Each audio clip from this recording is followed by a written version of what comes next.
इसके पश्चात एक मोहब्बत खां था जो कि सगर का पुत्र था, वो सिसोदिया राजपूत होकर के मुसलमान बन गया था। उसके नेतृत्व में 3 या 4 युद्ध होते हैं, बहुत बड़ी सेना लेकर के वो अमर सिंह जी पर हमला करने आता है। अमर सिंह जी उसको कंक्लूसिवली पराजित करते हैं। लेकिन जब इतना 17 लड़ाइयां दिल्ली की सल्तनत के साथ, जिसके पास जयपुर के राजपूत भी थे, जोधपुर के राजपूत भी थे, तो तब तक मेवाड़ का जो खजाना था वो खाली होने लगा, मेवाड़ के संसाधन सीमित होने लगे और यहां तक कि लड़ने वाले योद्धा ही कम पड़ गए। तो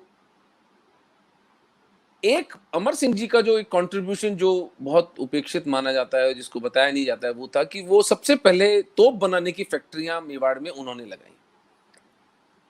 वो गोडवाड़ और पंजाब से उन्होंने कारीगर बुलाए और मेवाड़ के अंदर तोप खाना और बंदूकें बनाने की फैक्ट्रियां सबसे पहले उन्होंने लगाई। तो अमर सिंह जी की ये स्ट्रगल्स चल रही थी। इस बीच में एक प्रसंग जो आता है वो बहुत मार्मिक है। जब हल्दी घाटी का युद्ध हुआ था संदीप भाई, उसके तुरंत बाद अब्दुल रहीम खान खाना को महाराणा प्रताप पर हमला करने के लिए अकबर ने भेजा था। यह भी प्रमाण है कि हल्दी घाटी हम जीते थे। अगर हल्दी घाटी जीत ही गए थे तो फिर वापस क्या अटैक कर रहे हो भाई तुम। तो अमर सिंह जी उसमें तैश में आके अब्दुल रहीम खान खाना की पुत्रवधू और उनके फीमेल्स को उठा के ले आते हैं कि अपन इनको नेगोशिएट कर लेंगे, ये कर लेंगे। तब प्रताप बहुत क्रोधित होते हैं और वो कहते हैं, हम में और इन मलेच्छों में क्या फर्क रह जाएगा अगर तू इनकी स्त्रियां उठा के ले आया। ये तो हमारी स्त्रियां उठाते ही हैं, अगर हम भी इनकी स्त्रियां उठाने लगे तो हम में इनमें फर्क क्या रह जाएगा। अभी इसी वक्त इनको अपनी बहन मानकर तू तुरंत अब्दुल रहीम खान खाना के पास छोड़कर आ। और ये किंवदंती है, ये इतिहास में मुझे कहीं नहीं मिला, मुझे वहां लोकश्रुति में लोगों से सुनने को मिली ये बात, पर बड़ी मीठी बात है कि वे स्त्रियों को लेकर अमर सिंह जी ससम्मान अब्दुल रहीम खान खाना के पास लौट आते हैं। अब्दुल रहीम खान खाना आबू में प्रताप पर हमला करने का विचार त्याग कर दिल्ली लौट जाते हैं। दिल्ली में अकबर उनसे पूछता है कि आपने लड़ाई क्यों नहीं लड़ी।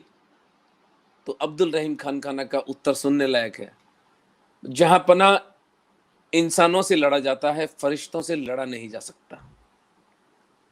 प्रताप एक जीता जागता फरिश्ता है, मेरे में सामर्थ्य नहीं उससे लड़ने का।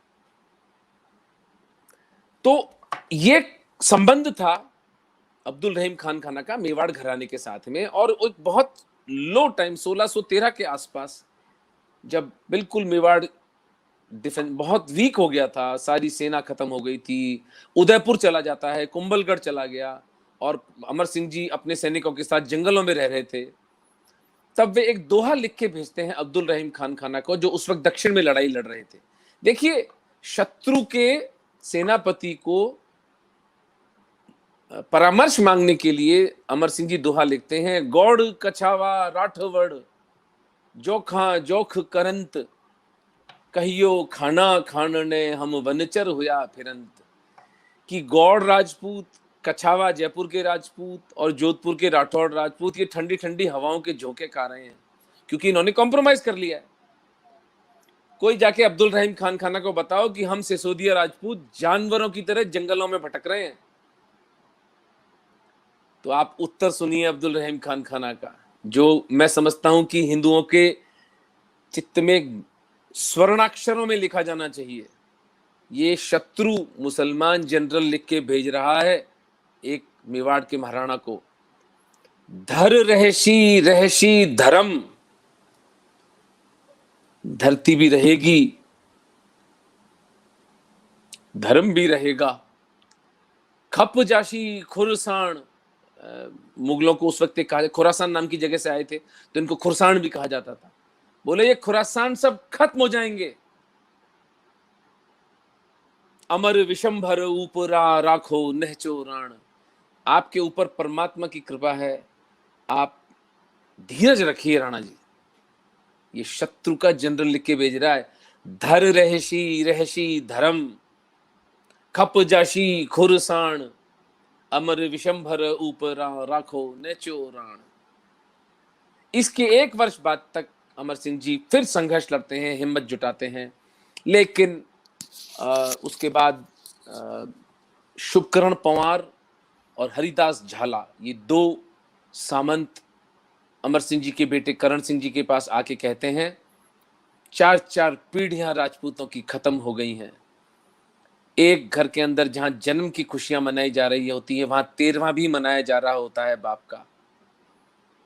लोग नहीं बचे लड़ने के लिए, धन समाप्त हो चुका, व्यापार नष्ट हो चुका।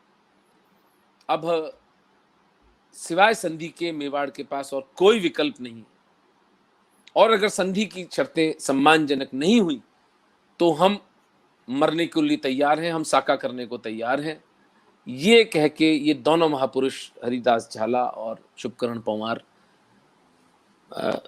कुंवर करण सिंह की आज्ञा से खुर्रम, तब तक जहांगीर का जो बेटा जो शाहजहां बना आगे जाकर, बहुत चालाक सेनापति था, उसने ही मेवाड़ को इतना विपन्न कर दिया। 2 साल तक वो डेरा डाले बैठा रहा और हर ट्रेड रूट उसने बंद कर दिया, हर एग्जिट का रूट उसने बंद कर दिया, जिसके कारण की मेवाड़ की जो आर्मी थी अमर सिंह जी की, ये बहुत उस वक्त हालत खराब हो गई थी। तो उनके पास जाते हैं ये दोनों, खुर्रम के पास, और कहते हैं कि हम संधि के लिए तैयार हैं। संधि की शर्तें तय की जाती हैं। संधि की शर्तें बहुत सम्मानजनक थी। मुझे नहीं लगता कि पूरे मानव इतिहास में कहीं ऐसी कोई संधि हुई है जहां की जो जो तथाकथित रूप से जीत रहा है, जो मुगल जीत रहे थे, वो चित्तौड़ भी दे देते हैं। वे कहते हैं कि नहीं, राणा को दिल्ली आकर के हाजिरी नहीं देनी है, हम शादी भी नहीं करेंगे आपकी बच्चियों से। 1500 घुड़सवार मेवाड़ को लेकिन देने पड़ते हैं एक मनसबदारी के तहत।